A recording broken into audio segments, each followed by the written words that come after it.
आज हम लोग दांत के बारे में पढ़ेंगे। दांतों के अध्ययन को पहले बोलते हैं डेंटेलॉजी। क्या बोलते हैं? डेंटेलॉजी।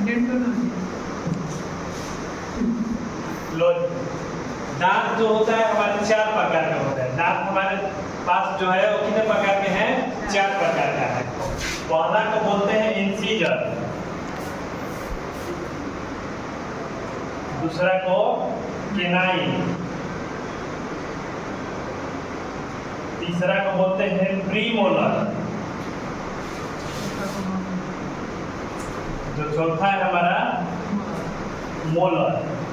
अगर बात करें हिंदी में तो इसको हम बोलते हैं कृदंत, इसको कृदंत बोलते हैं, इसको रंजनक बोलते हैं। प्रीमोलर इसको बोलते हैं च्वर्णक। जो सबसे आगे वाला भाग होता है इसको बोलते हैं इंसीजर। इसका काम होता है किसी वस्तु को काटना। जैसे हम लोग सेव खाएंगे, चाहे कोई भी फल खाएंगे, चाहे कोई भी चीज अगर खाएंगे, अगर हम काटते हैं तो उसका प्रयोग हमारा जो दांत करता है वो होता है इंसीजर, जिसको हिंदी में क्या बोलते हैं? कृदंत बोलते हैं। क्या बोलते हैं? कृदंत। यह जो हमारे दांतों में संख्या होता है 8 गो होता है। कौ गो?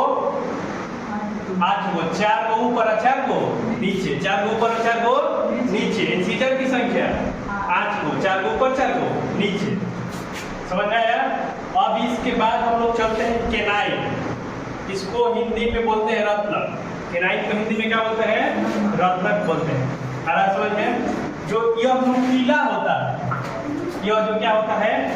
नुकीला होता है। जैसे यह जो केनाइन होता है यह जानवरों में अधिक बड़ा होता है और इसका काम हम लोग देख लेते हैं। इसका काम होता है किसी चीज को फाड़ना, किसी चीज को क्या करना? फाड़ना। जैसे दरमोट का बिस्कुट अगर फाड़ते हैं हम लोग, ये केनाइन में फाड़ते हैं। हाई वो घड़ी इंसीजर काम नहीं करेगा। बात समझ में आ रहा है आप लोग को? तो केनाइन जो होता है क्या करता है? हम किसी वस्तु को फाड़ने में काम करता है। किसी वस्तु के क्या करने में काम आता है? फाड़ने में।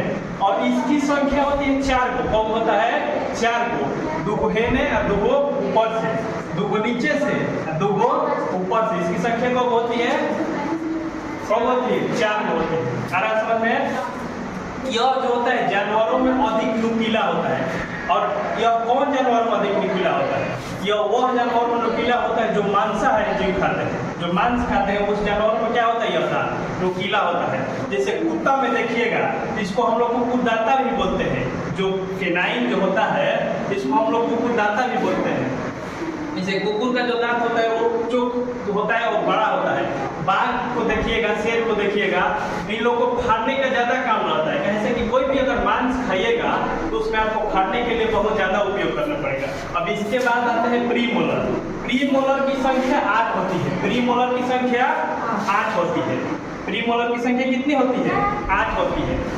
और इसको हम लोग अग्रचोड़क बोलते हैं। क्या बोलते हैं? अग्रचोड़क। जो कि एक पीछे होता है और एक आगे होता है।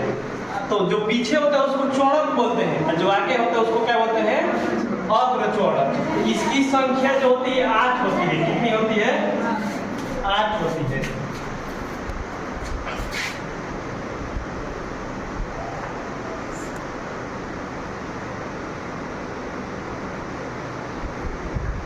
यह भी जो 4 गो नीचे और 4 गो ऊपर होता है। 4 गो नीचे और 4 गो ऊपर होता है। अग्रचोड़क जो की संख्या जो होती है 4 गो ऊपर और 4 गो नीचे। इसका काम होता है किसी चीज को पीसना। जैसे कि हम खाना अगर काट लेते हैं या किसी चीज को फाड़ कर काट के अंदर ले जाते हैं, तो जो दांत हमारा उस खाना को पीसता है उसको हम बोलते हैं अग्रचोड़क। इसकी संख्या होती है 8। अब उसके बाद हो गया मोलर, जो कि सबसे पीछे वाला साइड में रहता है। इसकी भी संख्या 8 होती है, लेकिन 8 प्लस 4 होती है। इसकी संख्या होती है जो 8 प्लस 4। 8 जो होता है हर किसी में रहता है। 8 जो चौड़क दांत होता है वो हर किसी में होता है। और 4 को जो दांत होता है वो हमारा 21 से 25 वर्ष की उम्र में आता है या 18 से 25 वर्ष की उम्र में। इसको जो बोलते हैं ज्ञानदाता बोलते हैं। जो चौड़क में 8 को हर किसी में रहता है, लेकिन जो 4 को रहता है वो दांत कहते हैं, या इसको ज्ञानदाता भी हम लोग कहते हैं। यह जो हमारा 18 से 30 वर्ष के उम्र में आता है। तो हम लोग समझ लिए इंसीजर की संख्या 8, केनाइन की संख्या 4, अग्र चौड़ा की संख्या 8 और चौड़ा की संख्या 8 + 4। और तीनों को सबको जोड़ेंगे तो 8 4 12 8 20 28। हर किसी में संख्या दांतों की संख्या 28 होती है और जो ज्ञानदाता